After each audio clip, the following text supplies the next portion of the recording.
Il me conduit, il me dirige vers des eaux paisibles. C'est un pourvoyeur. Et il pourvoit non seulement aux besoins spirituels, les plus grands besoins que personne d'autre ne peut combler, ne peut satisfaire, mais il pourvoit même aux besoins physiques, les besoins terrestres dans ce monde où nous devons nous servir, nous devons les servir pour la croissance de son royaume. Et donc il pourvoit parce qu'il sait que nous en avons besoin. Et en tant que père qui se soucie de ses enfants. Ça, c'était le verset 2, on l'avait vu avec Pierre. Là, le dimanche passé, on a vu le verset 3. Il restaure mon âme.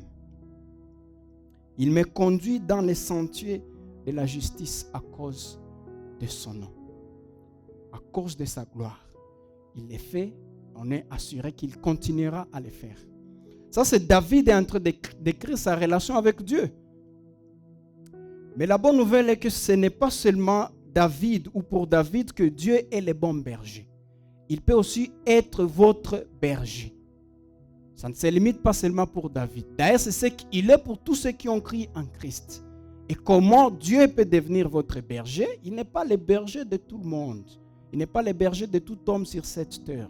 Il est juste le berger pour son peuple, pour les gens qu'il a sauvés, pour les gens auxquels il a donné une nouvelle vie et il a commencé à initier cette nouvelle relation avec lui. Et c'est comme ça qu'il devient votre berger. Et donc, si vous mettez votre foi en Jésus-Christ, vous devenez la brebis de Dieu Tout-Puissant, de l'Éternel.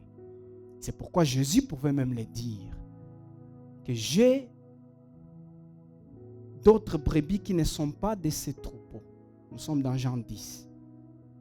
Et je dois aussi les ramener à la maison. Et là, quand il parlait à ses disciples, il était en train de faire allusion à vous et moi qui avons mis confiance en Dieu maintenant, mais également à d'autres qui mettront leur confiance en Dieu. Et il continue en disant, les Pères me les a donnés et personne ne peut les ravir de ma main. Parce que le Père qui me les a donnés est plus grand que tous. Je suis le bon berger. Il a donné sa vie pour ses brebis. Et il accorde la vie éternelle à ses brebis. Il restaure leurs âmes. On a longuement passé notre temps dans cela. Et donc c'est possible aussi, s'il n'est pas encore votre berger, de l'être. Et vous n'avez pas à faire quoi que ce soit, vous avez juste à courir vers Christ, le bon berger, qui a été puni à votre place pour vos péchés. Et lui dire, oui, je veux que tu sois mon berger. Et vous mettez votre confiance en lui. Aujourd'hui, nous sommes dans le verset 4, sous le thème « L'Éternel me rassure ». Un verset qui nous donne, à mon avis, une vérité que nous n'aimerions pas entendre dans le contexte de Bukavu. Surtout dans le contexte où on vous dit « Venez à Jésus et tout ira mieux ». Venez à Jésus et vous aurez toutes vos réponses, toutes vos prières auront leur réponse. On vous dit, venez à Jésus, vous aurez les mariages, vous aurez les boulots, vous aurez, je ne sais pas, toute une liste. Quand vous arrivez à un verset pareil, ça semble contredire ce message. Et ce qui fait que ça devient dur de les digérer. Et ma prière est que ça ne soit pas votre cas. Que nous puissions ensemble voir la vérité que Dieu nous révèle dans sa parole. Et cette vérité nous donne encore les besoins de courir vers lui. Lui, le bon berger. Donc quand David dit, verset 4, quand je marche dans la vallée de l'ombre de la mort, je ne crains aucun mal, car tu es avec moi. Ta houlette et ton bâton me rassurent. Si je peux synthétiser mon message dans une phrase, c'est que David est en train de dire ici, et que le danger est permanent dans la vie sur cette terre. Les menaces sont permanentes dans la vie sur cette terre. Mais la présence de Dieu permet à ces brebis de l'affronter sans crainte, de faire face à ces menaces sans crainte. C'est comme ça que je peux résumer tout ce que David veut nous dire là. Et ce résumé nous donne au moins 2 points principaux qui constituent les 2 grandes vérités qui nous révèlent. Le premier, c'est les menaces sont permanentes dans votre vie chrétienne. Elles sont permanentes. Le danger est là. Vous ne pouvez pas les fuir, vous ne pouvez pas l'éviter. Comme je vais y revenir plus tard, quel que soit sadaka ya ukingo ngapi unaweza toa, tu mourras. Le danger sera toujours là.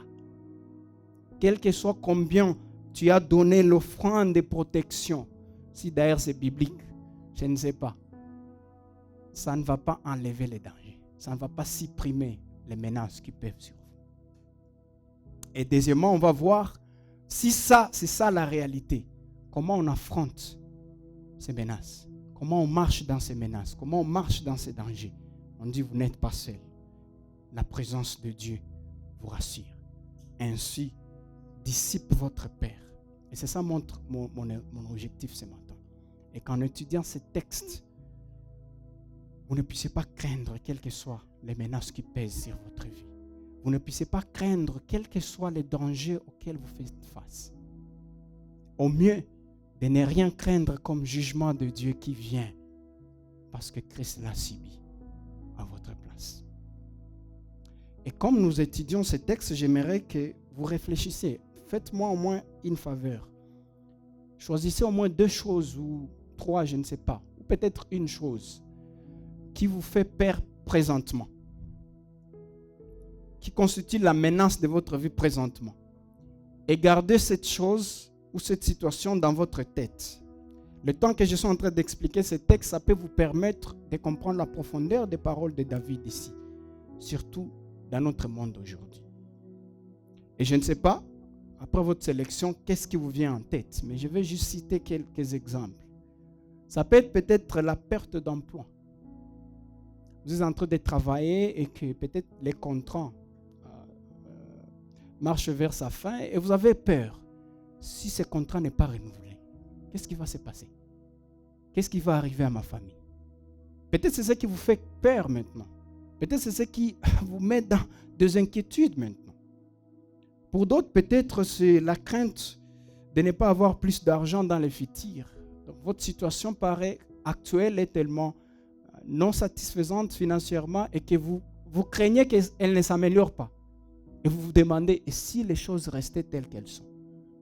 Qu'est-ce qui va se passer? Qu'est-ce qui va m'arriver? Pour certains, peut-être c'est cela.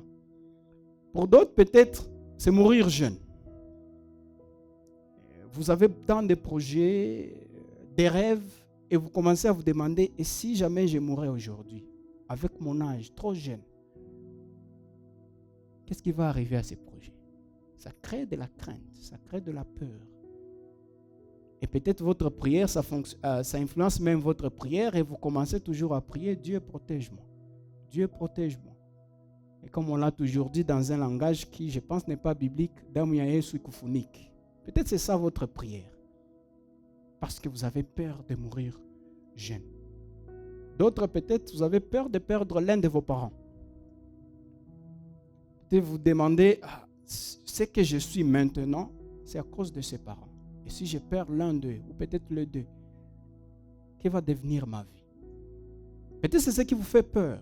Peut-être c'est cela votre crainte. D'autres, peut-être, c'est le changement brusque de la situation actuelle de la ville. Pour certains, peut-être, ils disent, bon, je me suis retrouvé avec cette situation, mon business commence à tourner. Et si jamais les Ouazalènes de l'FRDC revenaient, qu'est-ce qui va se passer dans cette ville? Qu'est-ce qui va arriver à ma vie? Qu'est-ce qui va arriver à mon business? Peut-être c'est ce qui vous fait peur. Ou d'autres qui ont perdu leur business ou leur emploi à cause de cette situation, ils ont peur que la situation demeure telle qu'elle est. Et ils sont en train de se demander, et si jamais? Et si jamais la situation demeurait telle qu'elle est? Donc, il n'y a pas de l'espoir pour mon futur.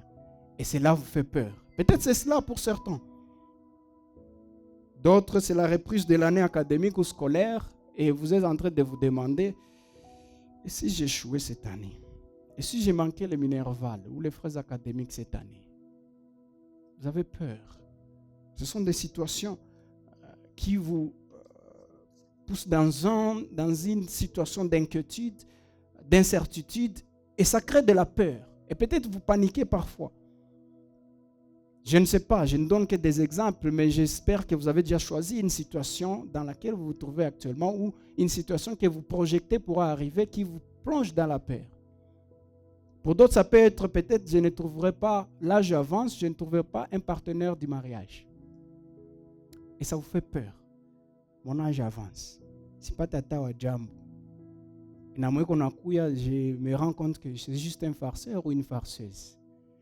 Et ça vous fait peur.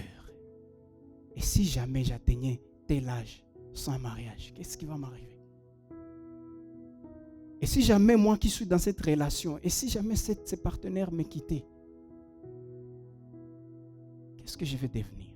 Peut-être c'est ce qui vous fait peur, je ne sais pas. Peut-être la faillite de votre business. Votre business, c'est lui qui fait ce que vous êtes maintenant. Dieu l'utilise pour votre provision, pour tous vos besoins. Et vous demandez si jamais tout s'écroulait, si jamais j'allais perdre ce business, que deviendra ma vie? Ou peut-être c'est votre passé. Votre passé est tellement gâché que vous vous demandez, ce passé influence maintenant ma vie actuelle et future.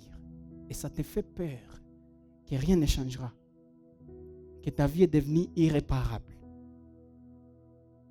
Bref, comme vous pouvez le voir, la vie est pleine de menaces et de dangers. Et ce sont des menaces qui prennent différentes formes. Ce sont des dangers qui nous viennent sous différentes formes, selon différents domaines de la vie.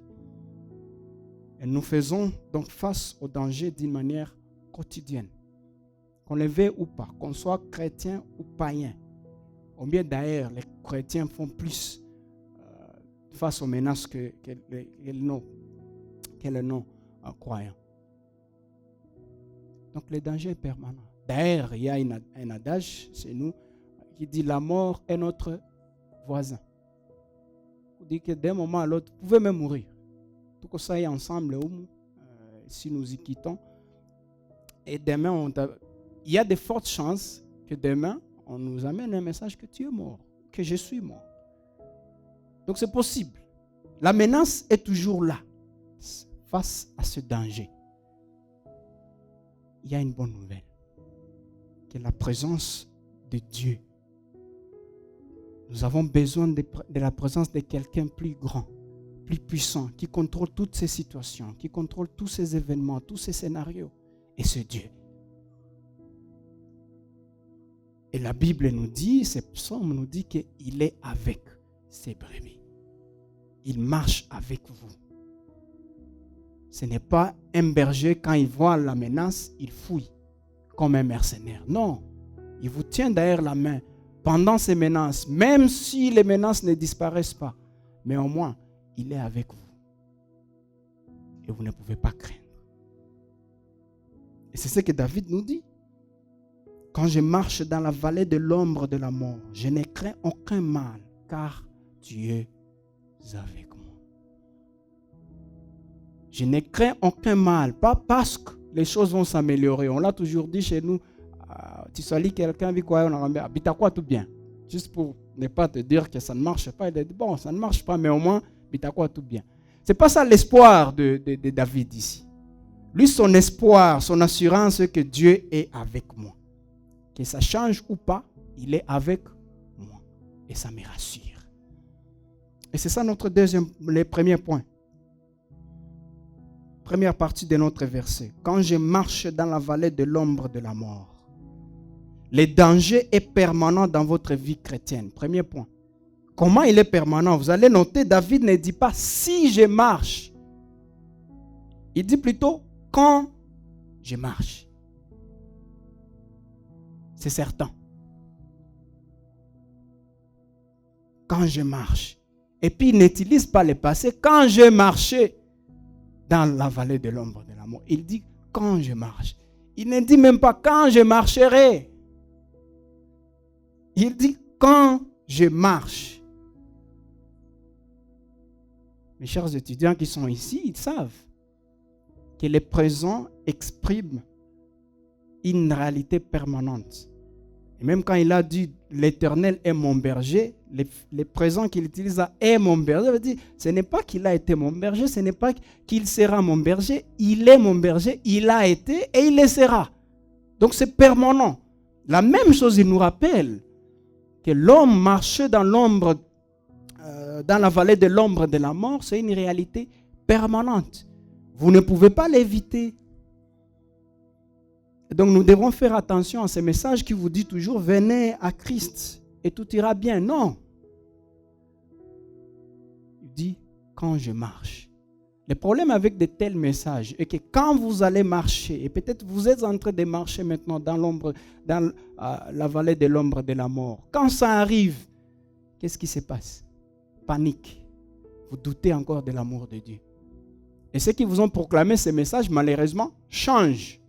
Ils vont vous dire, vous avez besoin de la délivrance, des malédictions générationnelles, comme on les appelle. Les messages changent. Pourquoi? Parce que ce qu'ils ont dit n'est pas ce que la Bible dit. Ils vont promis que vous ne marcherez jamais dans la vallée de l'ombre de la mort. Mais la Bible vous rappelle, ça va arriver si ça n'est pas encore arrivé. Et donc, leur prescription, c'est d'être délivré. Et tu te demandes si lorsque Jésus vous a délivré, cela n'a pas été suffisant. Et la Bible revient sur cette vérité encore et encore, surtout dans Colossiens où il nous rappelle qu'il nous a délivrés du royaume des ténèbres et nous a transférés vers son royaume des lumières. Est-ce que les chrétiens ont encore besoin de délivrance? Non, mais parce qu'ils n'ont pas d'autres prescriptions, parce qu'ils ont menti. Alors il fallait trouver une autre solution. Et j'aimerais qu'en lisant ce psaume, vous puissiez comprendre, non, c'est permanent. Je n'ai pas besoin qu'on me trompe. Donc c'est un message auquel je ne vais pas croire. Et s'ils ont compris que tu as cru que tu es déjà délivré, ils n'ont pas besoin de te délivrer pour la seconde fois, parce que le Tout-Puissant l'a déjà fait. Il te propose l'offrande.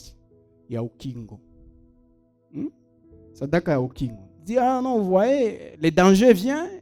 Et quand les dangers viennent pour vous protéger, et on vient avec des prophéties, la ville va tomber, il y aura beaucoup de morts. Et par conséquent, il faut donner de l'offrande, de la protection. Sadaka ya Okingo. C'est ça les prescriptions. Mais David dit non. Ma prescription, c'est la présence de Dieu dans ma vie. Il marchera avec moi dans cette vallée de l'ombre de la mort. Et donc, ça c'est une réalité qui n'est pas une personne. Et peut-être vous n'avez pas encore cru en Jésus, vous avez choisi de vivre tel que vous voulez. Dire, bon, moi les histoires de la chrétienté, ça ne me regarde pas. Bon, j'ai fait peut-être semblant d'être là et juste observer. Cela ne vous épargnera pas. Quelle que soit la voie que vous prenez, le danger est toujours permanent.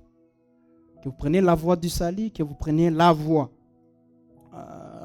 du rejet du Christ, le danger est permanent. Mais heureusement pour la voie du salut, il y a de l'espoir. Il y a de l'espoir parce qu'il y a le Tout-Puissant. Il y a le Dieu créateur. C'est lui qui contrôle tout. C'est lui qui dirige tous les événements. Il marche avec vous. Quand je marche dans la vallée de l'ombre de la mort, je ne crains aucun mal. L'ombre de la mort, vous avez noté ici, David ne parle pas de la mort, il parle de l'ombre de la mort. Il décrit ici non pas la mort elle-même, mais l'ombre. Ce qui mène à la mort. Donc des situations où vous vous retrouvez, vous dites, soit je perds ma vie, ou soit je perds tout ce que j'ai de plus cher. Donc la perspective de la mort, ce qui précède la mort, la prise de conscience de David, c'est que nous allons entrer dans cette vallée et qu'aucun de nous ne peut l'éviter. Parce que c'est l'ombre qui existe, qui précède la mort. Nous tous, nous mourrons un jour, mais il y a des vérités liées à la mort qui nous précèdent. Des moments où votre contrôle sur ce qui se passe autour de vous est perdu. Des moments où vous vous demandez est-ce que réellement mignon il casse indikiza wengine voilà. Il dit c'est réel, ça va arriver. Ce n'est pas encore la mort,